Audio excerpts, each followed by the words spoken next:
start with John on the far right.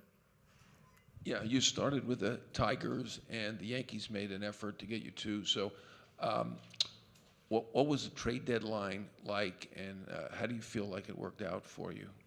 Man, it felt like deja vu a little bit, where it went down to the very end. Like, just kind of sitting around waiting, trying to figure out what was going to happen. Was hearing from a couple different people about, hey, you could end up here, you could end up there, and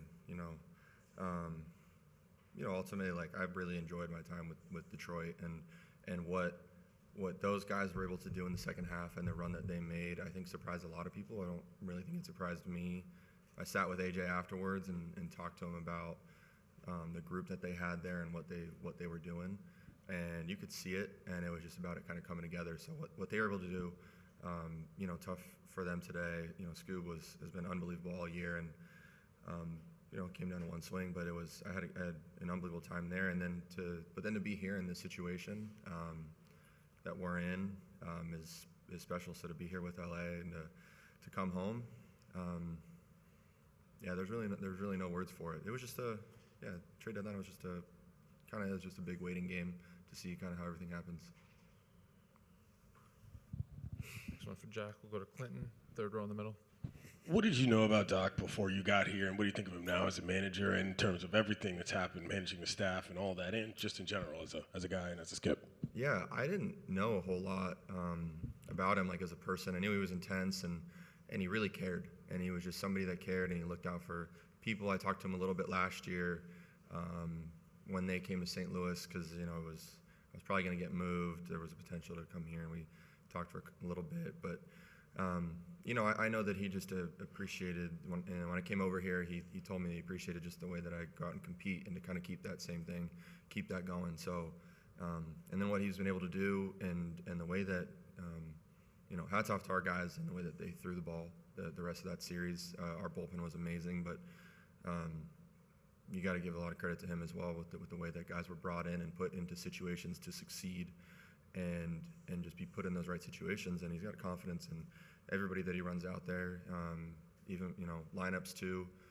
Kike has been unbelievable, so you got to give him a lot of credit. And he shows up and he's ready to work, and he cares. When he comes around and watches us throw and is over there, and you can feel his energy and his presence, and he's been a lot of fun to play for.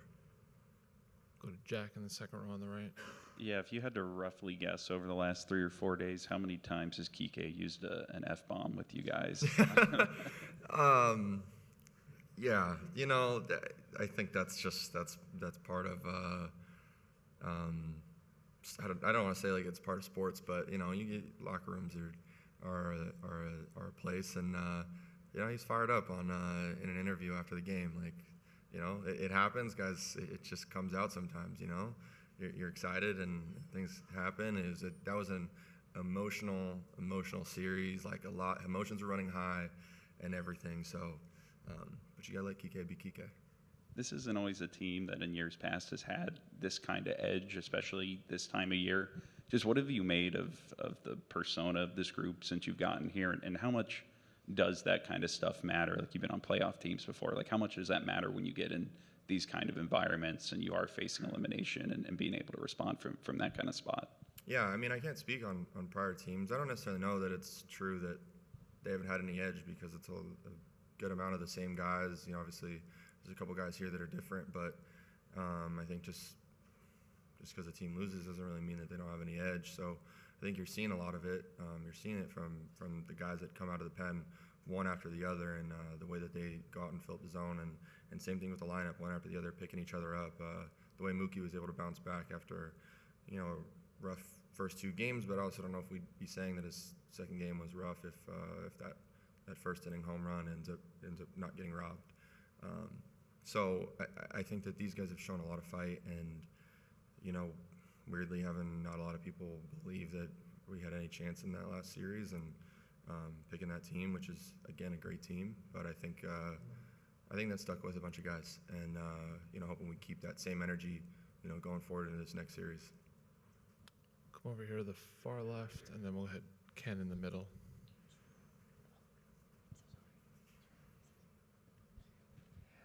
Jack, how would you say that starting pitching in the postseason has evolved since you first pitched in the postseason in 2019? I think it's a little bit of the same. You know, it's been. I think you saw it last night with Darvish, where you ride the hot hand, and if it's always kind of been a quicker hook when you get into the postseason. That's just kind of the way it is. I've seen guys go super deep into games, like Darvish did yesterday, and but I think when you get into those, you get deeper into the series, and you get into those, must-win games. Like those hooks become quicker, just because, it's you just don't always have your great stuff every day. So when I look back on some of the starts that I've seen in 2019, the guys that went deep into games, like they all were shoving from the get-go. I look at Fultonevich in 2019 Game 2, he shoved, and then I look into that NLCS against Washington on both sides. Anibal shoved, Miles shoved. You look at Game 2, Scherzer and Waino both went 7+, and then like Game 3, like I got pulled because we were down 4-0. Obviously, it was different settings where you had to. There was no DH, so my spot was coming up and it had to hit for me. But we've also seen, I also thrown deeper in a game. So I think it's just a matter of reading guys' stuff, and it's a tough job as a manager to figure out, like how long do I stay with this guy? Do I go to my bullpen? We've got more games in the series, but then once it gets towards the end of the series, it's like, okay, there's no saving guys at that point. It's just, if guys feel good, everybody's going to throw. And it's kind of been all hands on deck, and I think you've seen a little bit more all hands on deck this postseason from teams in terms of a lot of bullpen games and a lot of just like, hey, we're going to throw everybody out there, and we're trying to win every game. So it's interesting the way it goes, but like I said, when guys are rolling, you see them, they stay in there longer. Just a quick follow-up. Does your purpose change? Do you empty the tank earlier? Do you go harder early? I don't know about empty the tank early, but it's on go from pitch one, and it pretty much is that way during the regular season. But you might see a little bit more, jumps in velo and stuff when you get into those tight situations. But every pitch matters, and everything's just amplified when you get into playoffs. So you want to come out and start strong and just keep going from there. Go to Ken, third row in the middle. Jack, last night before the game, what were you told your availability was, the plan was for you? Last night was in case of emergency, and I was told, we win this game, you're going to throw Sunday, but it's in case of emergency. And in those situations, I don't necessarily want to be in the dugout and then try to mentally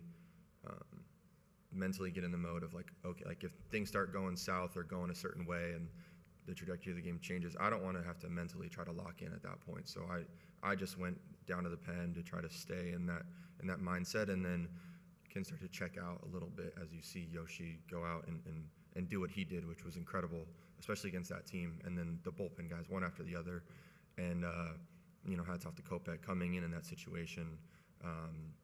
After Vesey has to come out. That's not easy in any situation, and especially in a playoff game in the 8th inning, up 2-0. So, for me, it was be locked in case something happens. Just so it's a lot easier to go from locked in to kind of relaxing a little bit, supposed to going from relax to like, okay, you know what? Now we got to lock in. It's the 7th, 8th inning. That doesn't really work for me. Go to Adam here in the second row on the left. Jack, I know you got to come to a lot of games here when you were young. Are there any strongest memories of being in this ballpark? And were there any playoff games mixed in there, like early in your minor league time? Yeah, I'm trying to think of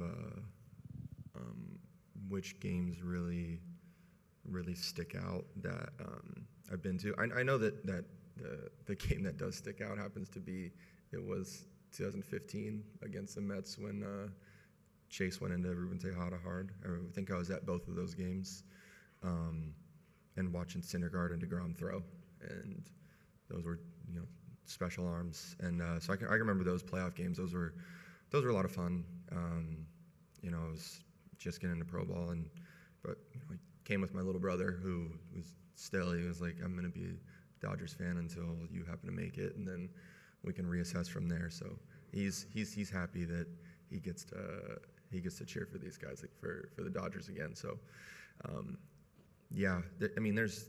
trying to think of other games that I can think on that I've been here for, but those two stick out the most to me. Go to Fabian, fourth row on the right side. Yeah, Jack, having been down in the bullpen for the last couple of games, what have you maybe learned about that group? Or is there appreciation that you've sort of developed, especially watching Game 4 and how that bullpen game kind of unfolded? Yeah, I mean, those guys were incredible. And they're together. They're a really cohesive group, and you see that the way that they interact out there, and you see them being together. I didn't really want to mess with it. I kind of just stayed off to the side and was in my own little world, and trying to just watch the game and stay as focused as I felt I needed to. But they're together, and I think that's what you see out of really good bullpens, and they pick up after one another, and you see that in starting rotations too, where one guy goes out and does it, and then the next guy picks up off that. So we're gonna try to ride off of what Yoshi did the last game, and not try to do too much. And I think there's been an element of maybe trying to do a little too much, and letting emotions get in the way of things, and just trying to go out and play our game and continue to do that. So you didn't take part in any of the typical bullpen games or anything like that? No, I did not.